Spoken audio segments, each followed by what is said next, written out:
you can receive funding from us to develop technologies. And the interesting thing about that is that we're not just developing it and keeping it in a lab. Biggest myth about startups is, or the biggest myth about innovation is?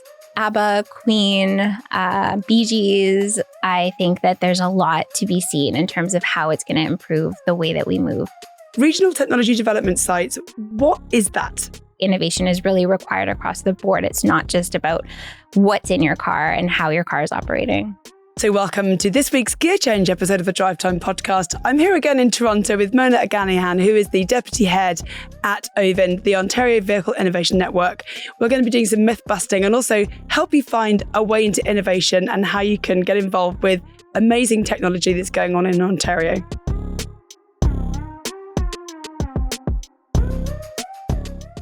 Mona, in the main episode, we talked a lot about the work that you do in Ontario, how you're supporting innovation.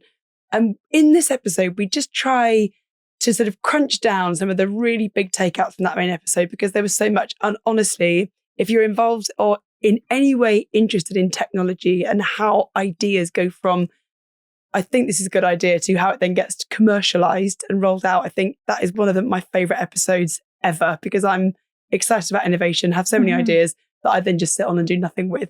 I've got a phone full of them. So I think this is where we talked about the process that you go through with OVIN, about all the way from like ideation through to commercialization. Could you just expand on that for a refresher?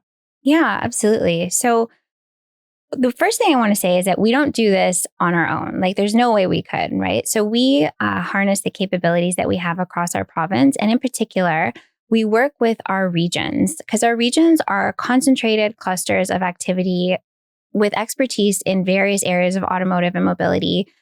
So it's made up of our post-secondary institutions, our incubators, our accelerators, our economic development agencies. Industry is part of those relationships. So we have coalesced them under a network called the Regional Technology Development Sites.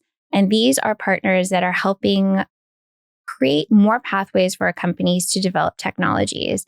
And so while we have programs like our R&D Partnership Fund, where companies can tap into non-dilutive funding to be able to develop their technologies, or programs like our incubator program or Going Global, which are helping to create pathways for our companies to industry and helping them get into the global supply chain, I would say that a lot of what we do starts with our regions. And so if you are interested in finding out how you can get involved in this automotive and mobility space in terms of what OVIN is doing, I would say reach out within your particular region or an adjacent region because like we're all over the province. There's about 9 regions that are supporting this kind of important work. And like I said, we couldn't do it alone. So we are doing what we can to create those pathways for our companies to innovate, develop technology, and get to market. But it's certainly a concerted effort across the province. And this is where that coordination is really, really important. And so I want to make sure that I'm highlighting that for everyone as well. Regional technology development sites, what is that? Is that literally kind of places you can go and you can get involved with partnerships? How does that work?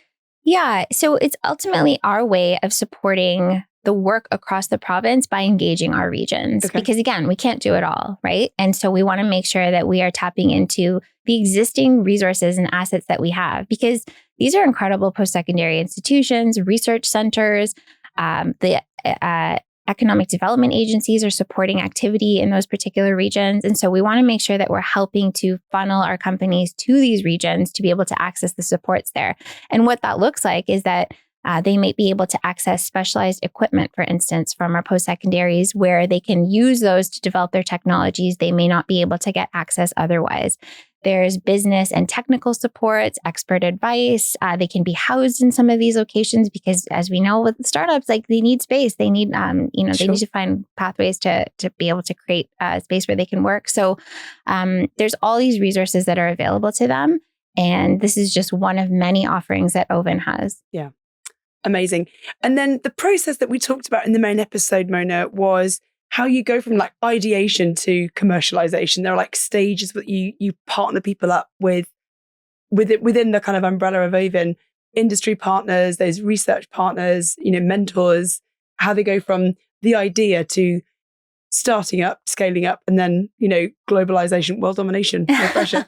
Ideally. I know, exactly. That'd be great. Actually, it all was born here first. Yeah. So just talk through the process that you go through from within this kind of amazing kind of coalescence of a number of organizations, but you have the idea and then kind of the process that you go through.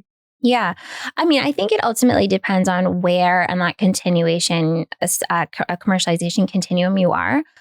So we have supports for every stage. So if you're early and you're developing technology and you need, let's say, non-dilutive funding, or you need support to be able to develop that technology, this is where we'll match you with our R&D partnership fund. So you can receive funding from us, but you also need to work with a partner on that. And this is like where we really have that criteria of making sure that there's a commercially viable pathway for that technology. We want to make sure that we're supporting the best of the best technologies. We have a competitive process because we want to give them every opportunity to be successful. And so you can receive funding from us to develop technologies. And the interesting thing about that is that we're not just developing it and keeping it in a lab. The requirement for this program is that you have to do a demonstration at the end of the project to show how your technology works in an environment. And then from there, we have pathways to our companies to demonstrate. So we have a demonstration zone. Today, it's operated by the municipalities of Vaughan and Markham. And so they are creating spaces in their municipalities for companies to integrate their technology, show it to a customer, show them how it works, and hopefully open the doors to those procurement conversations, let's say.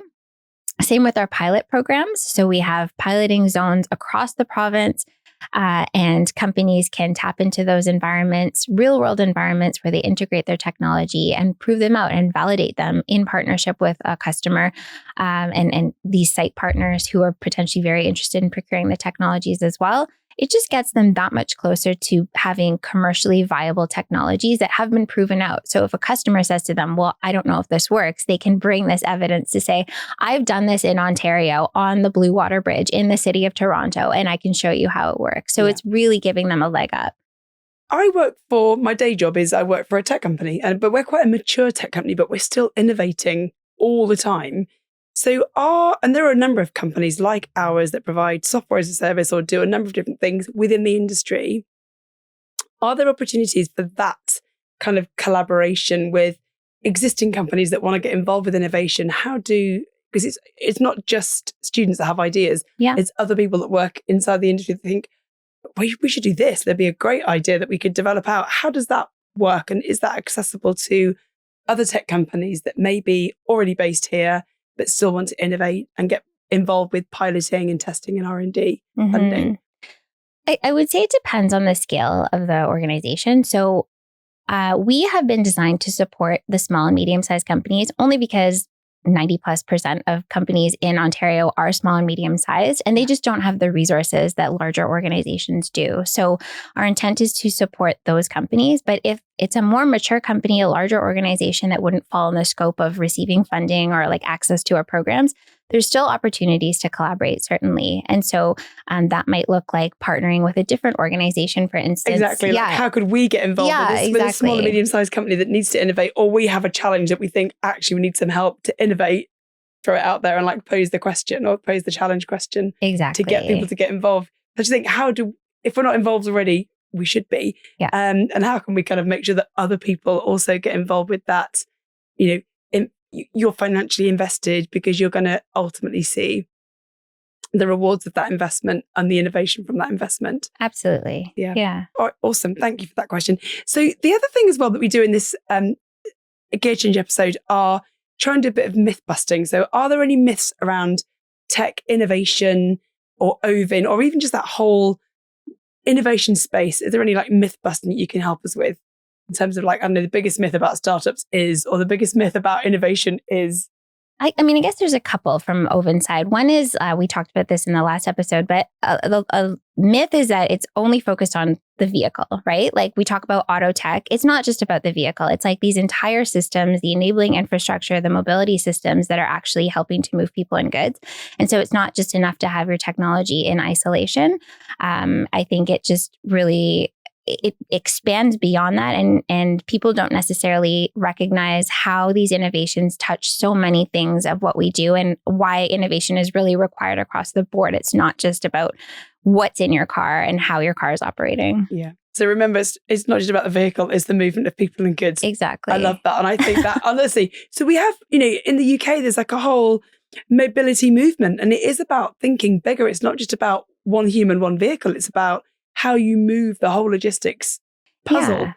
It really needs to be integrated, like at the end of the day, especially in like a world-class city like Toronto, where you have different modes of transportation, and it's not enough to just be able to fix one piece of it with innovation. It all needs to be coordinated. And this is where, things like first and last mile improvement, like our smart mobility opportunities to create pathways to not only have an autonomous vehicle take you to one destination to another, let's say in a perfect world, but like you have that easy access to, let's say, a transit hub or like a send-off place in terms of how your mobility journey goes. Like it all needs to be integrated. And this is where we're trying to work with as many partners across the board. And this is where we value those relationships that we do have with transit owner operators and infrastructure owner operators, because they are all a key piece to how the mobility puzzle works. Yeah. Our municipalities as well. It's so important for us to be able to work closely with them and support them in terms of how they're supporting the adoption and deployment of technologies. Yeah, there's a lot. I mean, there's so much that I'm going to spend like the rest of my day looking at what you show. It's just really fab.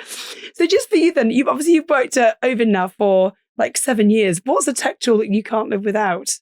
I mean, it's kind of lame, but my phone. Yeah, like I think it's not really even a tech tool at this point, but I think the pace of change for me, especially in my day-to-day job, like there's just so much happening that if I don't have my phone on me, I'm like completely behind. So it's a lame answer, but it's an honest answer. And I appreciate that. I think we have everything on there. We were chatting, the last guest, we were talking about Apple and the invention of like the iPhone replacing the iPad again, but you're just literally kind of attacking yourself again. Well, if we don't, somebody will. So now we are so used to having everything in one device, which is right. Kind of scary. It is scary. And the battery starts to go. We all have a slight anxiety. I was like, oh my God, I can't get on the train. Exactly. But I arrived in Toronto yesterday. I was with 2 co-workers. I got the up train from the airport to downtown because I now know how that works. They're like, how do you pay when you tap in and out? That's Love it. Right. Like everything we do, we tap in and out. Like we wouldn't like watch or anything. So, and just, this is probably more relevant to you than any guest we've ever had, but what exciting innovation are you most looking forward to? Or what kind of excites you in terms of innovation in the next 5 years? I mean, there's a lot. It's hard to pick just one thing, but I will say just with the excitement around AI and the pace of change in terms of how we are advancing some of these models and leveraging AI, I think that there's a lot to be seen in terms of how it's going to improve the way that we move. Yeah. And again, we're already seeing a lot of AI being implemented in our projects with our companies that we work with. It's almost become fundamental. I think like you're actually hard pressed to find a company that's not using AI in terms of their technology development, but just to see how that's going to change not only your ability to move around, but just crazy things that you start to hear about, like in terms of like the personalization, for instance, with like your in-vehicle experience. Somebody had told me that they were interested in looking at technologies where the AI can pick up on your tone of voice to even know, like, are you in a bad mood? How is this, like, how can this vehicle help you manage your bad mood to be able to like put the right music on for you, or like set the temperature for you to be in the right mood so that you can like change how the rest of the day goes. Yeah. Oh my God. I mean, this is like a very niche area, but like increasingly we are seeing that people want to have like that personalized in-vehicle experience. So like just to see that can just like change how the rest of your day goes, because like my vehicle understood me and like made me feel better. Oh my God, that is hilarious. I just, honestly, we have like, my kids swear at our Alexa. It's really like, turn it down. Yeah. They swear, I won't say on a podcast, but they do. They do swear at the Alexa because like, no. And they come out with, I've got, younger boys. One of them is a music producer.